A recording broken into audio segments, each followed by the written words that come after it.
Hello, dear students. Welcome to Computer ITI.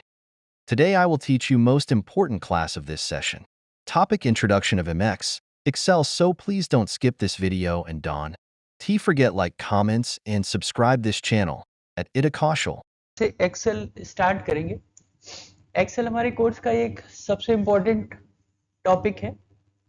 Excel जो होता है वो इलेक्ट्रॉनिक स्प्रेडशीट सॉफ्टवेयर कहलाता है। ये हमारा सबसे पहले होगा, जिस तरीके से हम लोग एमएस वर्ड को बोलते हैं वो वर्ड प्रोसेसिंग का सॉफ्टवेयर है, वैसे ही हम लोग एमएस एक्सेल को कहेंगे कि ये इलेक्ट्रॉनिक स्प्रेडशीट का सॉफ्टवेयर है। इलेक्ट्रॉनिक स्प्रेडशीट, स्प्रेड का मतलब होता है बड़ा, ज़्यादा लेंथी, चौड़ा। शीट का मतलब शीट। स्प्रेडशीट को जब आप बोलोगे तो आपका इसका कहने का मतलब है एक बहुत बड़ी शीट है जो कि इलेक्ट्रॉनिक है। अगर हम इसी शब्द पे गौर करेंगे तो हमें उसका मीनिंग क्लियर होगा। हम जैसे ही एक्सेल को खोलेंगे तो एक्सेल के अंदर एक बड़ी सी टेबल आपको दिखाई देगी। हम लोग वर्ड में टेबल पढ़े थे। Table, what is table? Table जो है वो रो और कॉलम पे इंफॉर्मेशन को टाइप किया जाता है। जब हमने अभी तक एमएस वर्ड पढ़ा तो हमने इसमें टेक्स्ट टाइप किया। टेक्स्ट को दो तरीके से टाइप किया, या तो पैराग्राफ के फॉर्मेट में। जब एमएस वर्ड होता है तो हमको एक प्लेन पेपर मिलता है A4 साइज का, हम इसमें टाइप करते जाते हैं जो कि पैराग्राफ के फॉर्मेट में होता है। इसमें एक लेफ्ट मार्जिन होती है, एक राइट मार्जिन होती है। जैसे ही कर्सर राइट मार्जिन के आखिरी में पहुंचता है वो अपने आप ही नए लाइन पर मूव कर जाता है, जिसको हम लोग टेक्स्ट रैपिंग कहते हैं। तो MS word sorry MS word जो है वो टाइपिंग के काम आ रहा है, और ये जो टाइपिंग है वो पैराग्राफ के फॉर्मेट में, पेज के फॉर्मेट में टाइप हो रहा है, कॉलम के फॉर्मेट में टाइप हो रहा है। फिर हम लोग ने इसमें आगे जाकर के टेबल बनाई थी। ये टेबल बनाई थी। टेबल जो थी, अब जब हम लोग टेबल में काम कर रहे थे तो टेबल पैराग्राफ के फॉर्मेट में नहीं है। टेबल जो है वो रो और कॉलम के फॉर्मेट में है। टेबल का डेफिनेशन था the information type in row into column format, it's called table. तो अब ये हमारा पेज जो होता है वो प्लेन पेज की बजाय कॉलम्स में और रो में डिवाइड हो जाता है। एक एक कॉलम पर हमको लिखना पड़ता है। अब आप एक्सेल में देखोगे यही जो आपको टेबल है ये पूरा पेज ही हमको टेबल के फॉर्मेट में दिखाई देता है। मतलब एक्सेल के अंदर जितना भी काम होता है वो सब टेबल के फॉर्मेट में है। एक बड़ी टेबल है ये, जो पूरी की पूरी शीट जो है वो रो इनटू कॉलम के फॉर्मेट में ही बनी हुई है। इसमें रनिंग मैटर का कोई भी काम नहीं है। और जब आप एमएस वर्ड में आप कॉलम बना रहे थे तो आप कितने कॉलम बना सकते थे? 10, 15, 20, 25, इससे ज़्यादा तो कॉलम आप नहीं बना सकते। लेकिन यहाँ पर आप देख रहे हैं कि नंबर ऑफ कॉलम्स बहुत ज़्यादा है। ABCDEFGHIJKLMNOPQRSTUWXYZ के बाद फिर से एक लंबी शीट आपको कॉलम्स की मिल रही है। तो ये यही स्प्रेडशीट है। तो स्प्रेडशीट का मतलब है एक बड़ी सी शीट जो कि पूरी की पूरी रो इनटू कॉलम के फॉर्मेट में डिवाइडेड है। ये किस तरीके का डेटा है? ये किस तरीके का डेटा है? हम लोग चलते हैं पहले इस चैप्टर को, यहाँ पे डेफिनेशन को कंप्लीट कर लेते हैं। कहता है कि MS Excel is electronic spreadsheet package brought by Microsoft. Again इसको भी हमारे माइक्रोसॉफ्ट का ही एक एमएस ऑफिस का एक पार्ट है। तो एमएस ऑफिस के अंदर वर्ड भी आ रहा है, एक्सेल भी आ रहा है। वर्ड को वर्ड प्रोसेसिंग सॉफ्टवेयर कह रहे हैं, एक्सेल को स्प्रेडशीट सॉफ्टवेयर कह रहे हैं। तो एमएस एक्सेल फिर से पढ़ रहे हैं। MS Excel is a electronic spreadsheet package brought by Microsoft that can be used for storing. होना चाहिए आपके पीडीएफ आपके पहुंच गई है आपके ग्रुप में, सही कर लीजिएगा। Use for storing, organisation and manipulating data. Data को स्टोर करना, डेटा को ऑर्गेनाइज करना और मैनिपुलेट करना। मैनिपुलेशन का मतलब है उसको एनालाइज करना, रिजल्ट निकालना। अभी इस बारे में बात करेंगे। Manipulating data, the three main component of package are the electronic spreadsheet, database management and generation of chart. Number 1, electronic spreadsheet को बनाना जो कि एक काफ़ी बड़े कॉलम्स के फॉर्मेट में दिखाई दे रही है। फिर उस डेटा को मैनेज करना जिसको मैनिपुलेशन कहा जाएगा। मैनिपुलेशन का मतलब है जब डेटा भरा जा रहा है, अभी टेस्ट हुआ हमारा तो हमने सबके नंबर भरे, तो नंबरों को 2 भागों में बांट दिया, थ्योरी में और प्रैक्टिकल में। हमने एक सिंपल टेस्ट लिया, हमने कहा भाई हमारा टेस्ट है, तो टेस्ट की इंफॉर्मेशन में क्या भरा कि किस चीज का टेस्ट है, एमएस वर्ड का टेस्ट है, कब हुआ, 19/11 को हुआ, कौन कौन बैठे उनका नाम डालना पड़ा, फिर किसके कितने नंबर आए, थ्योरी में कितने नंबर आए और प्रैक्टिकल में कितने नंबर आए, इतनी डेटा हमने भरा। लेकिन अब इसके भरने के बाद हम उसमें से कितने डिसीजंस ले रहे हैं। जैसे ही टेस्ट हुआ तो टेस्ट होने के बाद उसमें कितनी चीजें आ गई। नंबर 1, कितने लोगों ने टेस्ट दिया, कितने लोगों ने टेस्ट नहीं दिया, राइट। जितने लोगों ने टेस्ट दिया उसमें से थ्योरी अच्छा गया कि प्रैक्टिकल अच्छा गया, किसका थ्योरी अच्छा गया, किसका प्रैक्टिकल अच्छा गया, थ्योरी में ज्यादा नंबर आए कि प्रैक्टिकल में ज्यादा नंबर आए। ज्यादा से ज्यादा, ज्यादातर लोगों के थ्योरी में ज्यादा आए हैं कि प्रैक्टिकल में ज्यादा आए हैं। इससे ये समझ में आएगा कि बैच में प्रैक्टिकल लोगों ने ज्यादा किया कि नहीं किया, थ्योरी ज्यादा करी कि नहीं करी। इससे डिसीजन मेकिंग चालू हुई कि अगर पूरी क्लास में अगर 50 स्टूडेंट ने पेपर दिया, राइट, तो इसका मतलब है 25 ने पेपर नहीं दिया, तो 1/3 ने पेपर नहीं दिया, तो 1/3 स्टूडेंट कहाँ है उसको हमको सर्च करना है, राइट। फिर उस आउट ऑफ 50 में से कितने लोग पास हुए, कितने लोग फेल हुए, ठीक। अगर उसमें से 40 लोग पास हुए, 10 लोग फेल हुए तो रिजल्ट अच्छा है। लेकिन उसमें से अगर 20 पास हुए हैं और 30 फेल हुए हैं तो रिजल्ट खराब है। केवल एक टेस्ट की बात चल रही है, लेकिन उसमें से कितने क्वेश्चन अराइज हो रहे हैं और उससे कितनी डिसीजन मेकिंग हो रही है। सब पॉजिटिव डिसीजंस हो सकते हैं और निगेटिव डिसीजंस हो सकते हैं। 75 स्टूडेंट में से 50 ने पेपर दिया, 25 ने दिया ही नहीं, गलत बात। तो 1/3 स्टूडेंट ने पेपर अटेम्प्ट क्यों नहीं किया, निगेटिव पॉइंट। अगर आउट ऑफ 75 में से 70 देते, 5 ने देते, तो होता मेडिकल रीजन था या कोई एक रीजन रहा होगा जिसके कारण से उसने पेपर नहीं दिया होगा। तो 5%, 10% स्टूडेंट ने पेपर नहीं दिया, यहाँ तो 33% ने पेपर नहीं दिया, रॉन्ग। तो एक निगेटिव फीडबैक मिला जाकर के। उसके बाद उस 50 में से कितने पास हुए, कितने फेल हुए, ओके। अगर उसमें से 40 पास हो जाते हैं, 10 फेल होते हैं, तो इट्स ए गुड, है ना। 50 में 50 पास हो जाते हैं, दैट्स एक्सीलेंट। 45 पास हो जाते हैं, दैट्स एक्सीलेंट। लेकिन 40 और 10 में गुड, 30 और 20 में एवरेज, और 20 और 30 में वेरी पुअर। उसके बाद फेल, अगर फेल हुए हैं, हाँ, अगर पास हुए हैं तो कितनी अच्छी तरह पास हुए, अगर पास हो गए हैं तो उनका पासिंग परसेंटेज क्या है, ये डेटा पे एनालिसिस चल रही है। पास तो हो गए, क्या अच्छे नंबर से पास हुए कि नहीं हुए। 40 लोग स्टूडेंट पास हुए तो क्या उनका 80% से ज्यादा नंबर आया भी है कि नहीं आया, या ऐसे ही पास हो गए हैं। अगर आया है तो दैट्स गुड, नहीं तो फिर सोचना पड़ेगा क्यों नहीं आया, क्लियर। तो उसका डिसीजन मेकिंग करना पड़ेगा, एनालाइज करना पड़ेगा। वापस अगर नहीं आया तो स्टूडेंट को फिर से बताइए और उसकी मदद करिए और उसको हेल्प करिए, उसको एक्सप्लेन करिए कि वो क्यों नहीं कर पाया। तो टेस्ट का है, स्टूडेंट को फेल नहीं करना है या उसकी कमियां या उसको डांटना नहीं है, बल्कि उसको देखना है कि उसमें कहाँ कमी रह गई जिसके कारण से इसको इम्प्रूव करना चाहिए। ये सब बातें क्या हो रही हैं, डिसीजन मेकिंग की बातें हो रही हैं। स्टूडेंट ने पेपर दिया, उसको उसको समझ में आ गया कि सर मेरी कहाँ कहाँ फॉल्ट रही, मेरा पेपर अच्छा गया कि नहीं गया, मुझे कहाँ इंप्रूवमेंट करना चाहिए। टीचर की कहाँ, टीचर के लिए क्या अच्छी बात हुई, टीचर को ये पता पड़ गया कि इस स्टूडेंट के साथ अभी और कितनी मेहनत करनी है या उसको और कौन सी चीजें बतानी है। तो ये सारे डिसीजंस कहाँ से आ रहे हैं, ये सारे डिसीजंस तब आ रहे हैं जब हमने उसके अंदर स्क्रीन पर नंबर भरे हैं, बस नाम भरा है और मार्क्स भर दिए। किसका थ्योरी अच्छा है, किसका प्रैक्टिकल अच्छा है, प्रैक्टिकल में क्या कमी रह गई, थ्योरी में क्या कमी रह गई। This is called manipulation. तो आजकल ये सबसे ज्यादा इंपॉर्टेंट टॉपिक है, ठीक है। आप गूगल पे कोई चीज सर्च करते हो, ऐसे ही आप अपने मोबाइल पे गए, आप यूट्यूब खोले और आपने गाना सुन लिया, क्लियर, कुछ किया नहीं आपने। लेकिन आप देखते हो कि आपने जिस तरीके का गाना सुना होगा उसी तरीके का फिर से वैसा ही गाना, अगर आपने भजन सुना होगा तो अगली बार जब आप यूट्यूब खोलोगे तो 3-4 भजन और दिखा देगा, है ना। अगर आपने कोई डांस का म्यूजिक दिखा होगा तो डांस दिखा देगा। अगर आपने गाना नहीं सुना है, कोई एजुकेशनल वीडियो दिखाए, तो आपको एजुकेशनल वीडियो सामने आ रहे होंगे। तो ये एनालिसिस हो रही है ना।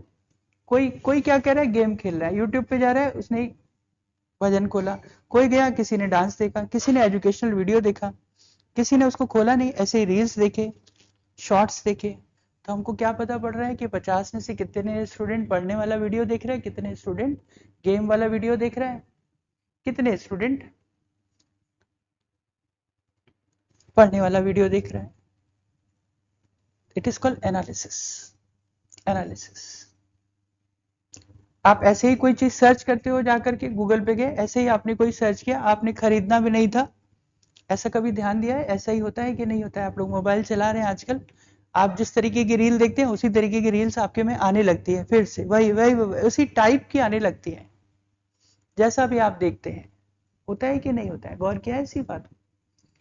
आपके आपके मोबाइल में आने वाले रील्स और मेरे मोबाइल में आने वाली रील्स अलग अलग होंगी। जैसे हम अपना यूट्यूब खोलेंगे, हमारे में कोई दूसरा वीडियोस दिखा रहा होगा, आपके में कोई दूसरा दिखा रहा होगा, इसके में कोई दूसरा दिखा, सेम टेलीकास्ट नहीं हो रहा होगा। क्यों?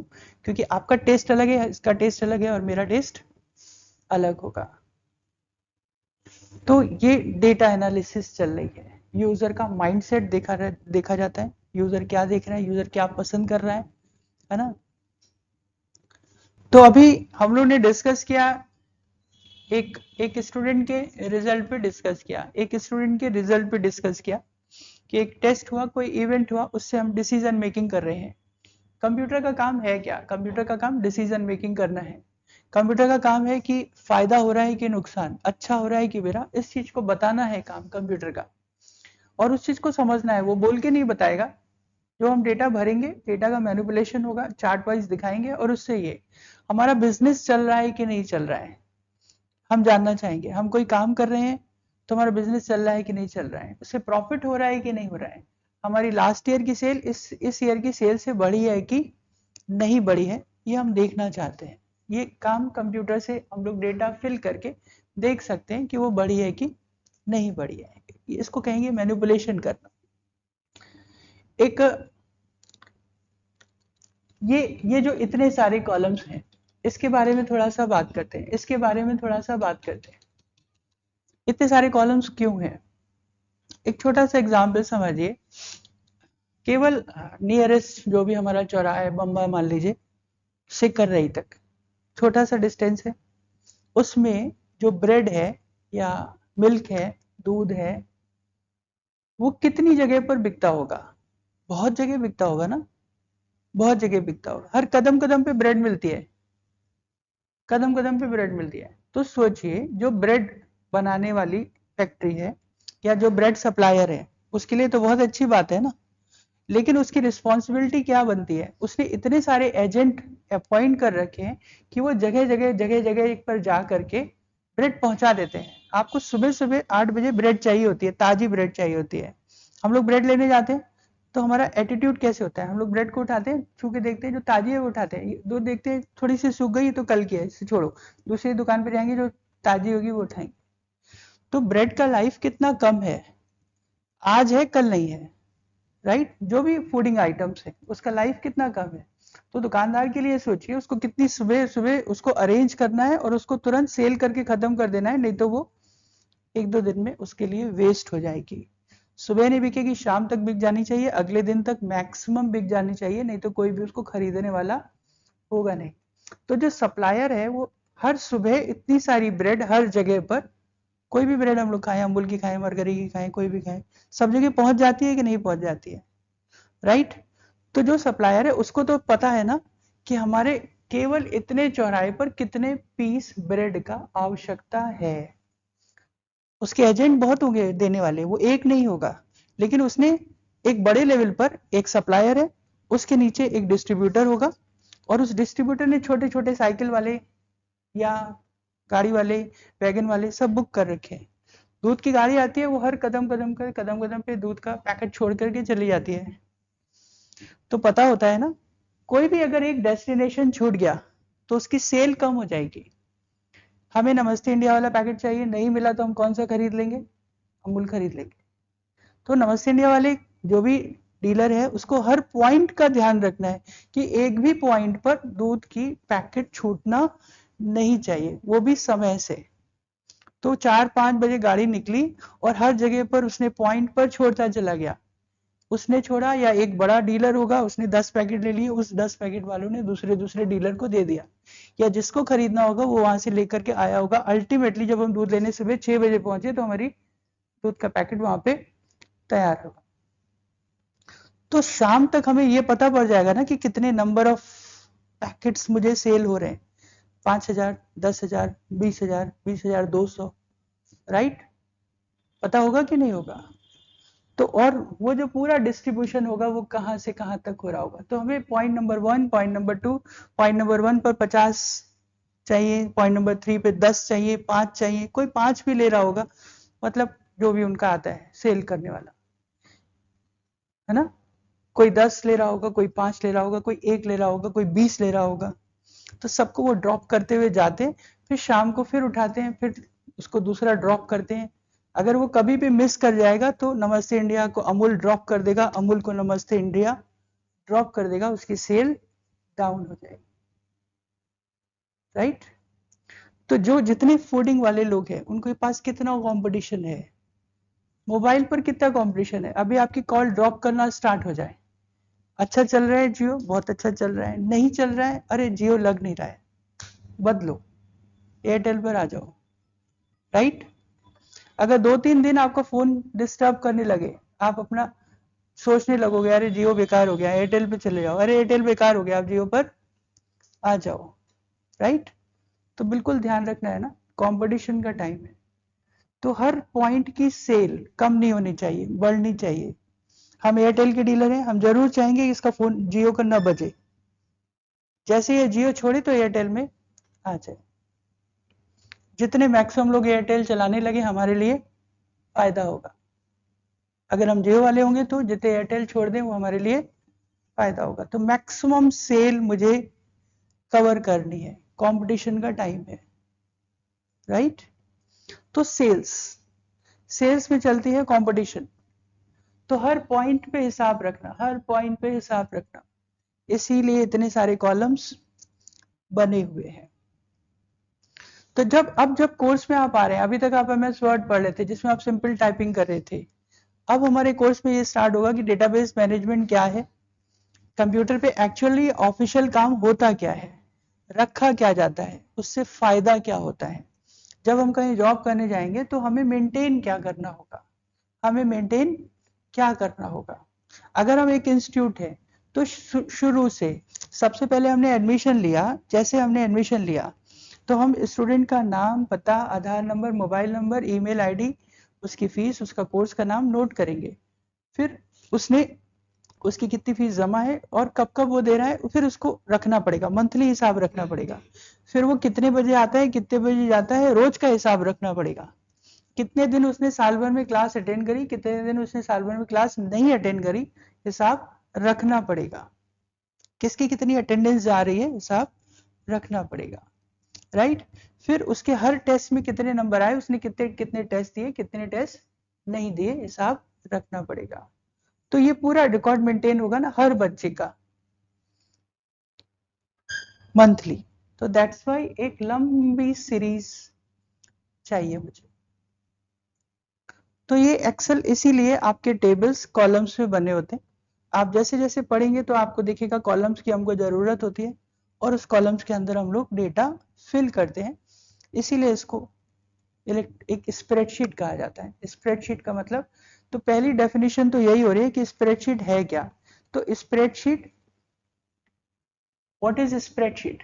तो spreadsheet is essentially matrix of row and columns. तो स्प्रेडशीट बेसिकली रो और कॉलम में बनी हुई इंफॉर्मेशन है, जो कि एक टेबल थी, जो डेफिनेशन टेबल की थी वही डेफिनेशन स्प्रेडशीट की है। लेकिन जब हम लोग टेबल बोलते हैं तो उसका मतलब होता है छोटे, छोटा मतलब ज्यादा उसके अंदर कॉलम्स नहीं है, 5-10, इससे ज्यादा तो पेज में आ नहीं पाएंगे। और स्प्रेडशीट का मतलब जब नंबर ऑफ कॉलम्स ज्यादा है। एक ऑफिस की बात करते हैं, एक ऑफिस की बात करते हैं, जैसे ही आप हमारी जॉब लगेगी, जैसे हमारी जॉब लगेगी तो फिर से वही बात होगी, जब जॉब लगेगी तो जॉब में हमारा मास्टर डेटा स्टोर होगा, हमारा नाम, पता, मोबाइल नंबर, आधार नंबर स्टोर होगा। फिर हमसे पूछा जाएगा कि आप जॉब करना कौन सी चाहते हैं, कंप्यूटर की करेंगे कि इंजीनियर हैं आप, है ना, कि आप डॉक्टर कौन है आप, तो हम कहेंगे भाई हम तो कंप्यूटर हैं, तो हमको कंप्यूटर सेक्शन मिलेगा। जो हमको कंप्यूटर सेक्शन मिलेगा तो हमको एक कंप्यूटर अलॉट होगा। कौन सा अलॉट हुआ है ना, कि मेरे कंप्यूटर पे कोई बैठ करके मेरा डेटा तो नहीं चुरा रहा है, या हमने तो किसी का डेटा नहीं उठा लिया। तो हमारा एक सेक्शन होगा, हमको एक कंप्यूटर अलॉट होगा, उस पर हमने जो काम करेंगे उसका डेली हमको डायरी बनानी पड़ेगी कि हम कौन सा सेक्शन बना रहे हैं, तो उसका रिकॉर्ड मेंटेन होगा। फिर हम ऑफिस में जितने दिन जाएंगे हमें उतने दिन की सैलरी मिलेगी। अगर हम किसी दिन की छुट्टी करेंगे तो उसका मेडिकल लगाना पड़ेगा, नहीं तो हमारी सैलरी कटेगी, हर महीने की सैलरी का हिसाब बनेगा। अगर हम अच्छा काम करेंगे, जब हम अच्छा काम करेंगे तो हम क्लेम करेंगे, सर हम बहुत अच्छा काम कर रहे हैं, मेरी सैलरी बढ़नी चाहिए। तो आप कैसे क्लेम करेंगे, जब तक आप अपना काम दिखाएंगे नहीं। आपको प्रूफ करना पड़ेगा कि सर उसने तो 4 दिन छुट्टी करता है, वो हर महीने, मैं तो एक भी छुट्टी नहीं करता, राइट।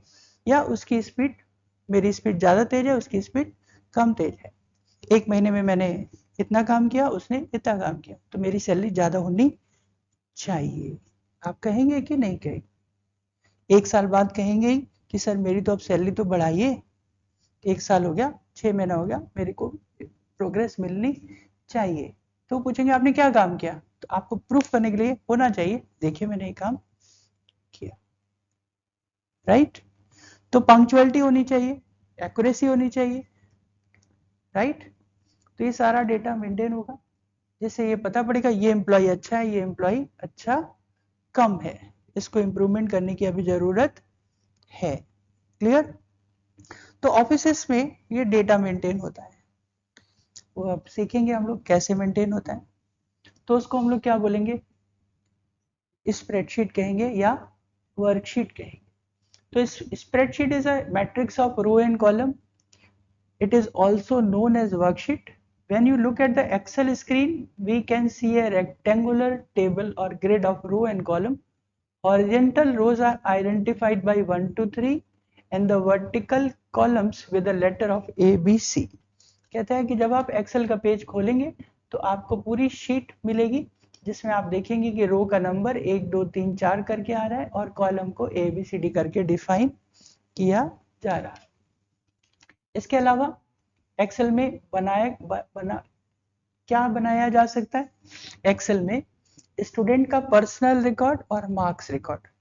अब जितना भी काम होगा हर बार हम लोग 2 भागों में उसको बांटेंगे, 2 भागों में 3 भागों में बांटेंगे।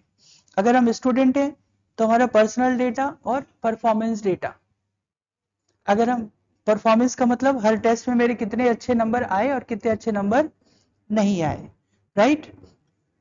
अगर हम किसी कंपनी में काम करेंगे, अगर हम किसी कंपनी में काम करेंगे तो हमारा पर्सनल डेटा वहां पर स्टोर होगा, और उस कंपनी में काम करते हुए मेरी वजह से कंपनी को क्या फायदा हुआ। या तो हम कंपनी में कंप्यूटर देखेंगे, कंप्यूटर का काम एंट्री करेंगे, या तो हम सेल्स चढ़ाएंगे, या तो हम परचेज चढ़ाएंगे, कोई एक सेक्शन मिलेगा आपको, या तो ऑफिस देखेंगे, राइट। तो कंपनी के अंदर परचेज का रिकॉर्ड भरना, सेल का रिकॉर्ड भरना, स्टॉक का रिकॉर्ड भरना, जितने एम्प्लॉय आ रहे हैं उनका रिकॉर्ड भरना, कौन आया कौन गया उसका हिसाब रखना, ये अपने को करना होगा। अगर हम बैंक में काम करेंगे, अगर हम बैंक में काम करेंगे, राइट, तो बैंक में काम करने वाले का भी एक पर्सनल रिकॉर्ड और एक वो व्यक्ति बैंक में होता है जो या तो कैश पे बैठता है, राइट, एक वो होता है जो चेक और डीडी वगैरह सब बनाता है। क्लियर? तो प्लस या फिर अगर हम कस्टमर होंगे तो हमने कितनी बार उसमें बैंक में पैसा जमा किया और कितनी बार बैंक से पैसा निकाला। आजकल जाइए ऑनलाइन खोलिए, तुरंत डिटेल निकल आती है कि आपने कब कब पैसा जमा किया और कब कब पैसा निकाला, आपके अकाउंट में कितना पैसा पड़ा है। एंट्रियां होती रहती हैं, डेबिट क्रेडिट होता रहता है, पूरी लिस्ट निकल आती है, जब से निकालना चाहे तब से निकल आती है। तो स्टूडेंट का पर्सनल रिकॉर्ड, उसका मार्क्स रिकॉर्ड, कंपनी में purchase record, sale record, item record, stock record, accounting में उसका profit and loss, balance sheet, cash book, employ के अंदर उसकी salary list, pay details, loan record, ये सब कुछ जो एक कंपनी के अंदर बहुत काम होता है। सबसे पहले कोई एम्प्लॉय को लोग ज्वाइन करते हैं, फिर उनको ये देखना होता है कि वो एम्प्लॉय को उसको रखे कहाँ, किस सेक्शन में रखे, अकाउंट्स में रखे, सेल में रखे, परचेज में रखे। फिर वो उसकी सैलरी बनानी होती है, कितने दिन आया कितने दिन नहीं आया। फिर वो कितने बजे आया कितने बजे नहीं आया, अगर वो टाइम से आता है टाइम से चला जाता है, कोई ओवर टाइम नहीं है कोई कुछ नहीं है, तो सीधी सीधी सैलरी जितने दिन आएगी उतने दिन मिलेगी। लेकिन अगर उससे आप ओवर टाइम करा रहे हैं तो ओवर टाइम का आपको उसको पैसा देना पड़ेगा, उसको बोनस का पैसा देना पड़ेगा। अगर वो छुट्टी कर रहा है तो वो छुट्टी एक एक कर रहा है कि दो कर रहा है कि चार कर रहा है, एक कर रहा है तो अलाउड करनी पड़ेगी, एक छुट्टी का पैसा आपको देना पड़ेगा, राइट। एक अलाउ होती है, मेडिकल है तो अलाउ होता है ना, और उसने दो ले ली तो पैसा उसको काटना पड़ेगा, ठीक है। अगर सबके लिए यही नियम है तो कंपनी में ये भी होता है कि हमारी एक छुट्टी अलाउ है लेकिन मैंने छुट्टी ली नहीं, मुझे उसका भी एक्स्ट्रा पैसा देना पड़ेगा। ऐसा भी होता है। जो अच्छे एम्प्लॉय होते हैं उसके साथ कंपनी ऐसा कर देती है, कंपनी कहती है कि एक छुट्टी अलाउ है, तो एक एम्प्लॉय ऐसा होता है बोलता है आज तो अलाउ है तो मैं तो छुट्टी लूंगा ही लूंगा भाई, मुझे तो आराम करना है, थक गया हूँ। दूसरा बोलता है मैं थका नहीं, वो उस दिन भी काम करता है तो बाद में क्लेम करता है सर मेरी तो अभी 10 छुट्टी और बची हुई है जो मैंने एक्स्ट्रा काम किया है आपके लिए। तो कंपनी उस एक्स्ट्रा काम का भी उसको और पैसा देती है, मतलब नियम नहीं है लेकिन उसको दे देगी तो वो और मेहनत से काम करेगा। तो ये कंसिडरेशन हो जाता है। तो ये रिकॉर्ड रखना कि क्या उसने पूरी छुट्टी कंज्यूम कर ली है कि नहीं करी है। अलग अलग वेज होते हैं। मान लीजिए मुझे साल भर में 15 छुट्टी मिल सकती थी, तो एक तरीका एक हुआ कि मैंने 15 छुट्टी कंज्यूम कर ली, तो उसमें किसी को एतराज नहीं है क्योंकि हम ले ही सकते थे। दूसरी बात है कि मैंने 5 ली और 10 नहीं ली। अब कंपनी क्या करेगी, कंपनी ये कर सकती है उस 10 छुट्टी का मुझे पैसा दे सकती है, लेकिन मुझे पैसा देगी तो सबको देना पड़ेगा। तो ऐसा भी कर देती है कि मुझे टूर पे भेज देती है कि जाओ तुम घूमाओ, या मेरा टूर स्पॉन्सर कर देती है। कंपनी के जो अच्छे लोग होते हैं वो टूर पे चले जाते हैं, तो ये कंपनी की पॉलिसीज होती हैं, क्योंकि उन्हें कंपनी के अच्छे लोगों को उन्हें प्रमोट करना होता है कि घूम के आएंगे फ्रेश हो जाएंगे, तो कंपनी उनके घूमने का खर्चा, उनकी एजुकेशन का खर्चा, उनके बच्चों की एजुकेशन का खर्चा, उनका मेडिकल का खर्चा कंपनी उठाने लगती है, तो उसकी उससे बेनिफिट होने लगता है, एम्प्लॉय मन से काम करने लगता है, राइट। तो वो सारा रिकॉर्ड मेंटेन होगा तभी तो पता पड़ेगा कि कौन कैसे काम कर रहा है। तो ये पूरा अब कोर्स में ये सारी बातें चलेंगी कि ये सब कैसे मेंटेन होता है, इसे भरना क्या होता है, इसके कॉलम्स कैसे बनते हैं, ये सब आपको एक्सेल में सिखाया जाएगा। तो ये क्या कहलाएगा, डेटाबेस मैनेजमेंट कहलाएगा। ये क्या कहलाएगा, डेटाबेस मैनेजमेंट कहलाएगा। मतलब डेटा को रिकॉर्ड करना, डेटा को रिकॉर्ड करने के बाद उसको मैनिपुलेट करना, मैनिपुलेट करने का मतलब उसको एनालाइज करना, डिसीजन मेकिंग करना। कंप्यूटर से अगर आपने डिसीजन मेकिंग करना सीख लिया, ये निर्णय निकालना सीख लिया कि क्या अच्छा हुआ क्या ठीक हुआ, तो आजकल एक बहुत बड़ा कोर्स आपके लिए आगे इंतजार कर रहा है डेटा एनालिसिस का, जबरदस्त उसमें सैलरी है। नॉर्मल कंप्यूटर ऑपरेटर से 10 गुना ज्यादा सैलरी मिल रही है, 10 गुना ज्यादा सैलरी मिल रही है, केवल इन्हीं बातों पर कि डेटा को देख करके समझा सके कि परफॉर्मेंस अच्छा हो रहा है कि नहीं हो रहा है, या उससे डिसीजन मेकिंग क्या करना है। तो वो सब चीजें एक्सेल में पॉसिबल हैं, और इसके कई आगे के सॉफ्टवेयर्स आ रहे हैं। हम लोग क्या करते हैं अपने कोर्स में एक्सेल में इसका सारा इंट्रो स्टार्ट कर देते हैं, हम आगे का डेटाबेस भी इसमें जोड़ देते हैं, हम इसमें प्रोग्रामिंग भी इसमें जोड़ देते हैं, क्योंकि एक्सेल में उसको समझना आसान है। फिर जब आपको कोई चीज समझ में आ जाएगी तो उसके स्पेशल सॉफ्टवेयर और अलग हैं जो आगे जाकर के और क्लियर आपको होने लगेंगे। हमको लगेगा डेटाबेस हमको समझ में आ रही है तो हम डेटाबेस में आगे एसक्यूएल है, माई एसक्यूएल है, उस पर प्रैक्टिस करने लगेंगे, मन से करेंगे। हाँ, हमें एनालिसिस समझ में आ जाएगी तो हम पावर बीआई पढ़ेंगे, ग्राफिकल एनालिसिस है इसके अंदर, जनरेशन ऑफ चार्ट्स, चार्ट्स की मदद से सेल्स चार्ट बनाएंगे, एनालिसिस करेंगे। प्रोग्रामिंग समझ में आएगी, जावास्क्रिप्ट काम आएगी हमारा। तो हम इसी कोर्स के अंतर्गत एक्सेल के अंतर्गत ही उसको सारी चीजें यहीं पर कोर्स को स्टार्ट कर देंगे, और एक्सेल की कैपेबिलिटी है कि वो सारी चीजें इसमें कर लेता है। तो एक्सेल आपको इलेक्ट्रॉनिक स्प्रेडशीट बनाना भी सिखाएगा, डेटाबेस मैनेजमेंट करना भी सिखाएगा, जनरेशन ऑफ चार्ट्स करना भी आपको सिखाएगा। तो सबसे पहला इसमें टर्म होता है कि स्प्रेडशीट।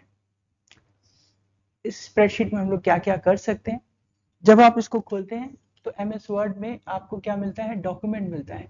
एमएस वर्ड में यहाँ पे बुक लिखा होगा और यहाँ पे 3 शीटें दिखाई देंगी, 1 2 3। बढ़ाने पर और बढ़ा सकते हैं, जैसे आप इसके ऊपर क्लिक करेंगे बढ़ेंगे, तो ये शीट का मतलब क्या होता है, एक पन्ना, एक पेज।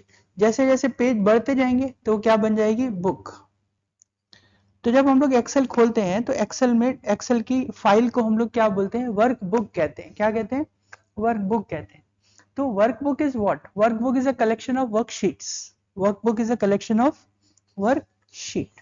जैसे हमने एक्सेल खोला तो हमको 3 शीटों की उसने एक फाइल दी, हम चाहें तो शीट बढ़ाते चले जाएंगे, जनवरी, फरवरी, मार्च, अप्रैल, मई, जून, जुलाई, अगस्त, सितंबर, 12 शीटें कम से कम, क्योंकि हर एम्प्लॉय का हर महीने का रिकॉर्ड रखना पड़ेगा, हर स्टूडेंट का हर महीने का रिकॉर्ड रखना पड़ेगा। तो धीरे धीरे मंथली इसमें बढ़ता जाएगा, 12 शीटें ऐसे बनेंगी, फिर एक एनुअल बन जाएगी, फिर 3 क्वार्टरली बन जाएंगी। तो धीरे धीरे हमारी वर्कबुक बढ़ती चली जाएगी, इसीलिए इसको कहते हैं वर्क बुक।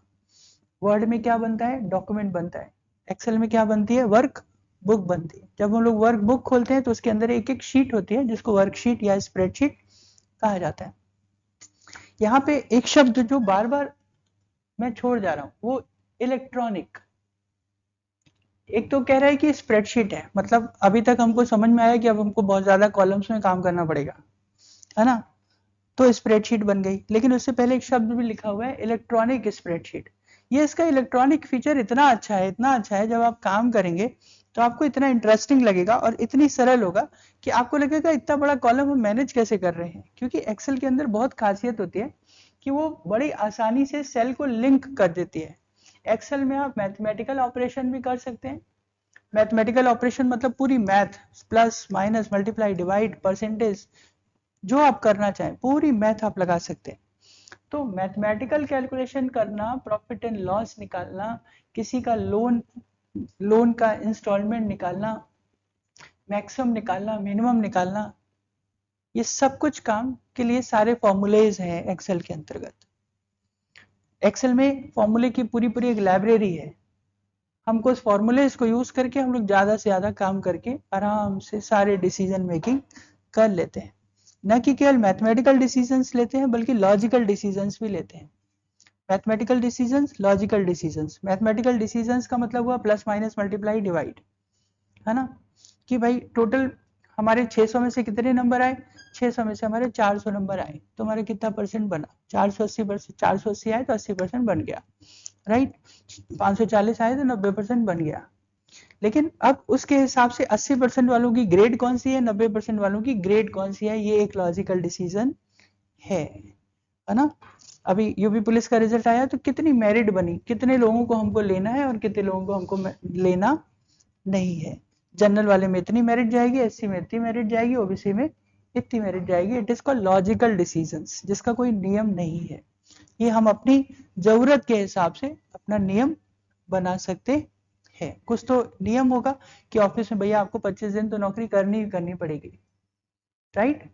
लेकिन कोई कोई ऑफिस कहता है नहीं भैया हमको 30 दिन नौकरी कराना है, ये उसका डिसीजन है। कोई कोई कहता है सैटरडे संडे दोनों दिन छुट्टी रहेगा, कोई कहता है केवल संडे को छुट्टी रहेगा। सैटरडे को आपको काम करना पड़ेगा। स्टेट गवर्नमेंट सैटरडे संडे दोनों दिन छुट्टी रखती है, सेंट्रल गवर्नमेंट सैटरडे संडे दोनों दिन छुट्टी रखती है, स्टेट गवर्नमेंट केवल सैटरडे को छुट्टी रखती है। तो it is called logical decisions. तो वो भी सब इसके अंदर आपको बनाना सिखाया जाएगा कि डिसीजन मेकिंग किससे होगी, कि आया कि नहीं आया, एब्सेंट हुआ कि नहीं हुआ, इस एब्सेंट से उसको फायदा हुआ कि नहीं हुआ। ये सब चीजें यहाँ पर हो जाएंगी आपकी, ये सारी चीजें आपके यहाँ पर हो जाएंगी। तो जो शुरू करते हैं हम लोग, तो हम लोग देखते हैं कि एक वर्कबुक है और ये हमारी रो है, ये हमारे कॉलम्स हैं, और ये जो बीच में हमारा रेक्टेंगल दिखता है ये हमारा क्या दिखता है, सेल है। ये हमारा क्या है, सेल है।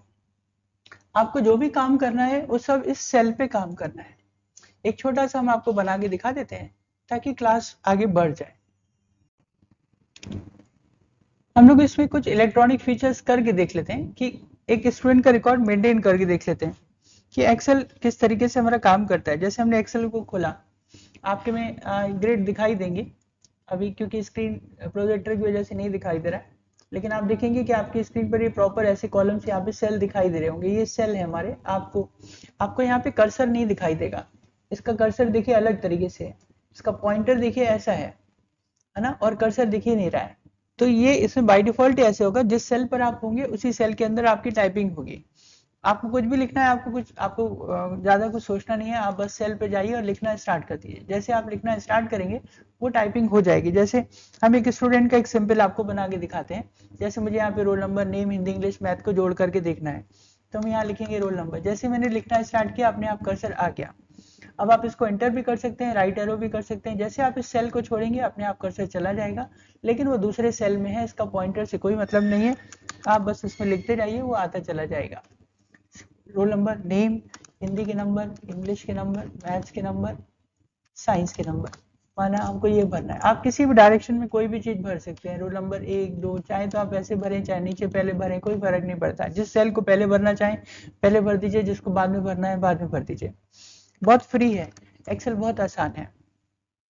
तो हम शुरुआत यहीं से कर रहे हैं कि एक स्टूडेंट का, मान लीजिए हम लोगों ने पढ़ा है कि इसका रिकॉर्ड रखना है, तो जो भी उसके नंबर आए हैं वो मुझे भरने हैं। तो नाम भर दे रहे हैं, रोल नंबर 1, 2, 3, 4, 5, आदित्य, अमित, सुनीता, सुमित, रोहित, पूजा, अनुष्का, गीता, स्वाति, जो नाम है मैंने यहाँ पे भर दिए। राहुल, हिंदी के नंबर, इंग्लिश के नंबर, हिंदी अगर हमको हिंदी पहले भरना है तो हिंदी भरिए, इधर भरें, कोई फर्क नहीं पड़ता, कोई फर्क नहीं पड़ता। तो आपको जैसे फिल करना है वैसे फिल करिए।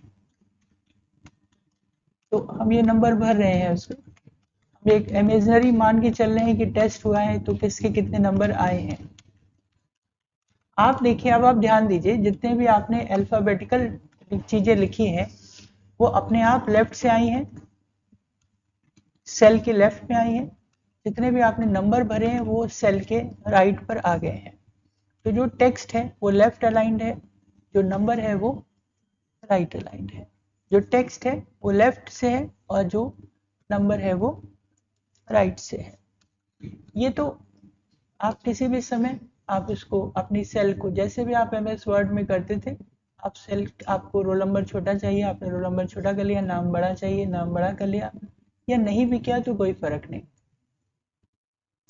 इसके आगे मुझे टोटल निकालना है, इसके आगे मुझे टोटल निकालना है। एमएस वर्ड ये काम नहीं कर पाता था, एमएस वर्ड ये काम नहीं कर पाता था। यहाँ पर आपको टोटल अपने हाथ से कैलकुलेट करके लिखना पड़ेगा, लेकिन एक्सेल में बहुत आसान है।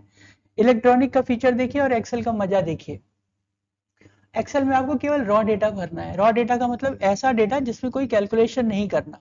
कैलकुलेशन का सारा काम एक फॉर्मूले से हो जाएगा। पहले मैंने रॉ डेटा भर दिया, roll number, Hindi, English, math, science भर दिया। अब मुझे टोटल करना है। टोटल करने के लिए हमारे पास कई रास्ते हैं। पहला रास्ता, उसके अंदर एक ऑटो सम कमांड है। हम क्या करेंगे, हमने हिंदी, इंग्लिश, मैथ, साइंस को सेलेक्ट किया और जहां पे टोटल चाहिए था उसको भी सेलेक्ट कर लिया, और ये सम है यहाँ पर। तो जैसे आप इस सम पे क्लिक करेंगे ये जोड़ देगा, आ गया, इसका टोटल आ गया, 304 आ गया, है ना। अगर आप सबको ऐसे सेलेक्ट कर लेते और क्लिक कर देते तो सबका अपना अलग अलग आ जाता, जो भी था वो आ जाता। और प्लस इसका फायदा देखिए, अगर हम इसको बदलेंगे तो ये खुद बदल भी जाएगा।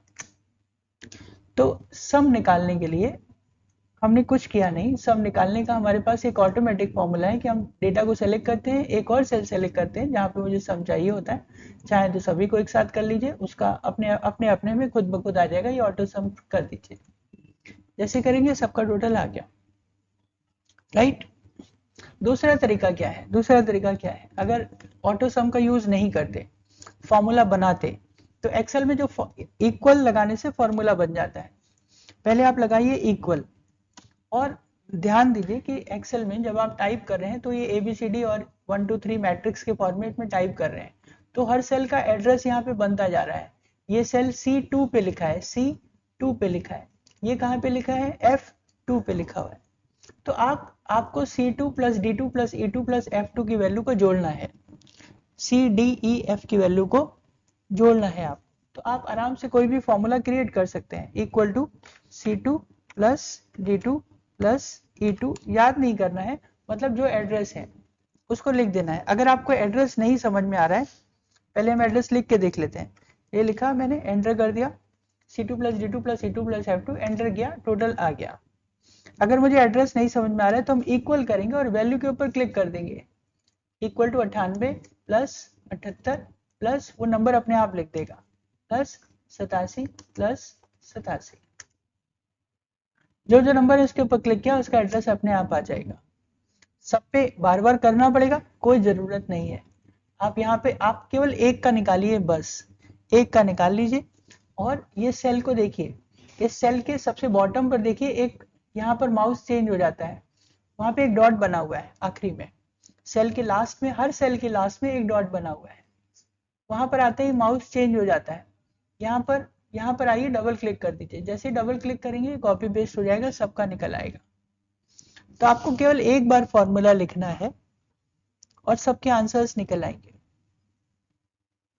ये 304 नंबर कितने पेपर में आए हैं? 4 पेपर में आए हैं, मतलब 400 में से आए होंगे।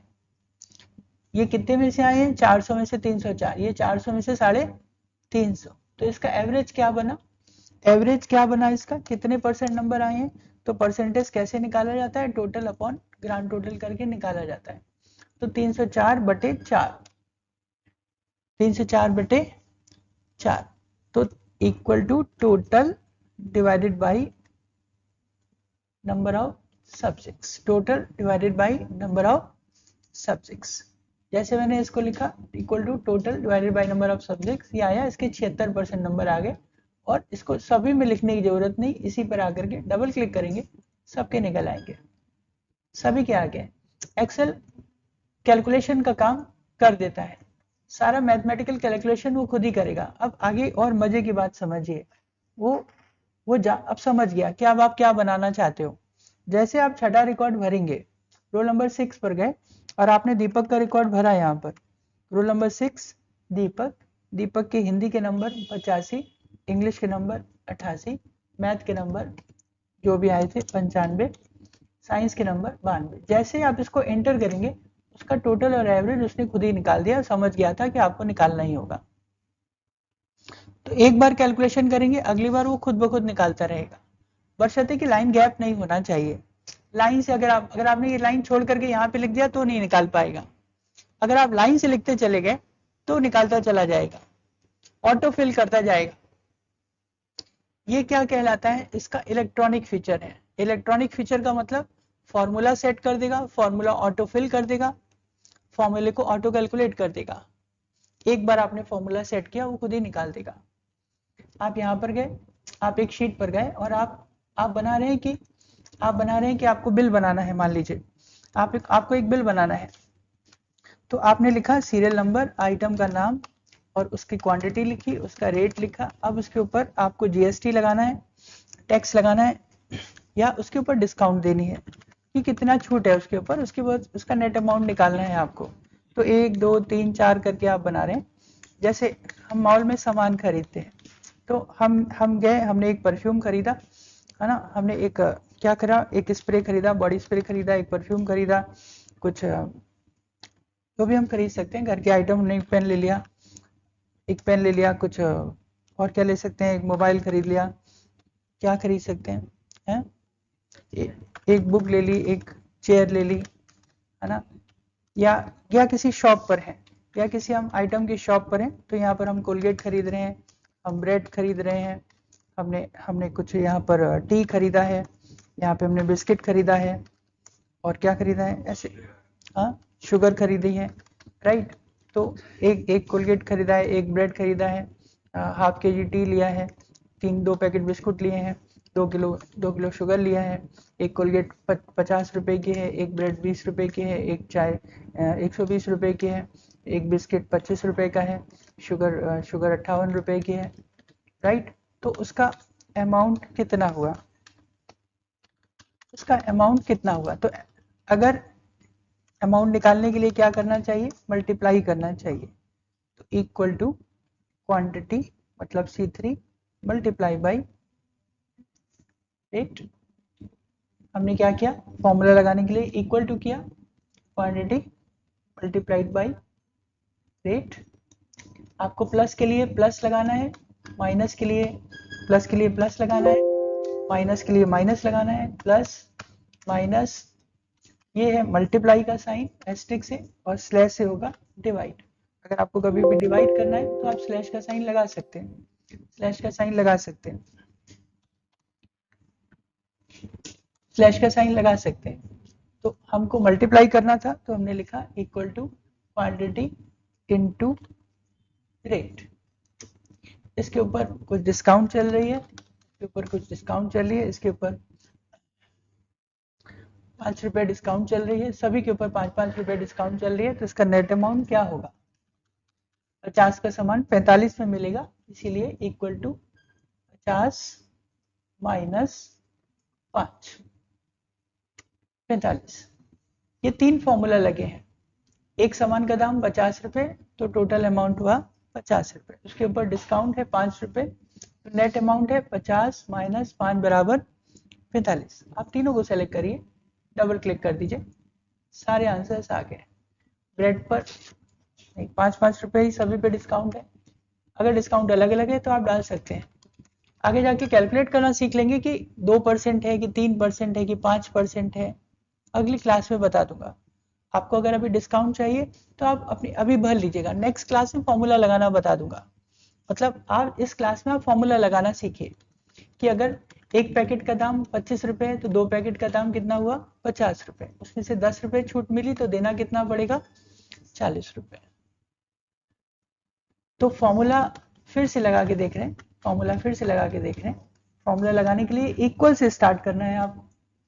तो मल्टीप्लाई करना था तो क्वांटिटी मल्टीप्लाई बाई रेट किया, यहाँ पर डिस्काउंट अपनी मर्जी से लिख दिया 5 रुपए। तो नेट अमाउंट क्या होगा? Amount minus discount. रटना नहीं है, समझना है। 50 में 5 रुपए कम देंगे आप, 50 में 5 रुपए कम देंगे आप, रटना नहीं है इस चीज को। तो इक्वल टू 50 माइनस 5। तो आपको इक्वल करके आपने 50 पे क्लिक किया, उसका सेल एड्रेस अपने आप लिख जाएगा। प्लस माइनस मल्टीप्लाई डिवाइड आपको क्या करना है वो लगाइए। प्लस करना है कि माइनस करना है कि मल्टीप्लाई करना है? क्या करना है? माइनस करना है। क्या माइनस करना है? 5 को माइनस करना है।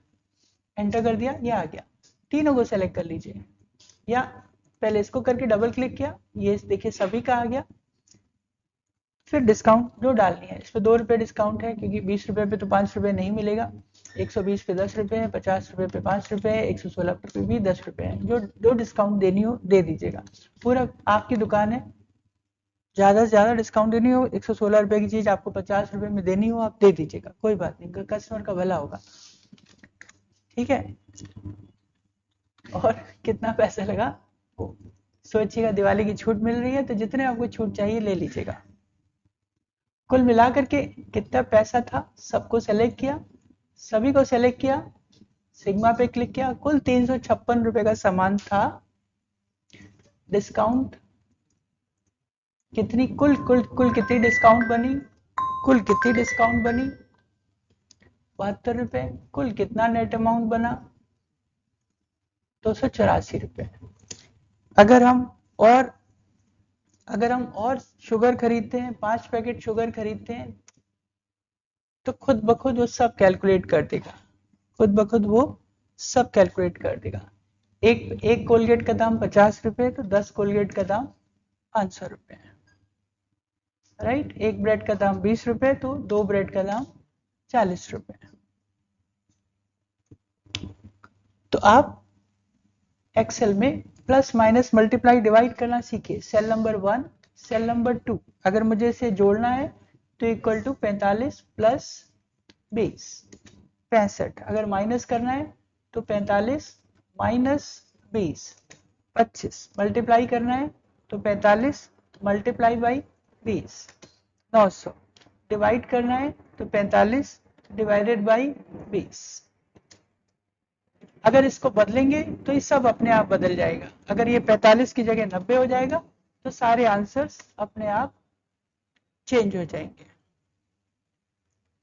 तो एक्सेल में हम लोग सीखेंगे सेल लिस्ट बनाना, एम्प्लॉय लिस्ट बनाना, स्टूडेंट का कैलकुलेशन करना, प्लस माइनस मल्टीप्लाई करना, ये सीखना है आपको।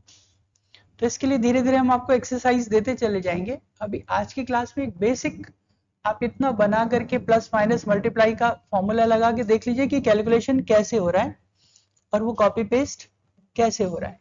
कॉपी पेस्ट करने के लिए हम लोगों को क्या करना है, उस सेल पर जाना है, उसके आखिरी वाले सेल पर जाके डबल क्लिक कर देना है, वो जहां तक भी रिकॉर्ड होगा वो खुद ब खुद कॉपी पेस्ट हो जाएगा। एक फॉर्मूला लिखना है और उसके बाद जैसे इसको कॉपी पेस्ट करेंगे वो सारी कैलकुलेशन अपने आप कर देगा। और उसी कंटिन्यूएशन में अगर रिकॉर्ड भरा जाएगा तो वो अगला फॉर्मूला भी मुझे कॉपी पेस्ट करने की जरूरत नहीं पड़ेगी, तो ऑटोमेटिकली उसको भी कंटिन्यू कर देगा, ऑटोमेटिकली उसी को भी कंटिन्यू कर देगा। तो ये इलेक्ट्रॉनिक फीचर है। इलेक्ट्रॉनिक फीचर का मतलब एक्सेल में फॉर्मूलेस के द्वारा शीट को लिंक किया जा सकता है और वो फॉर्मूले ऑटोमेटिकली रिकैलकुलेट होते रहते हैं, मुझे दोबारा से उसको कैलकुलेट करने की जरूरत नहीं होती है।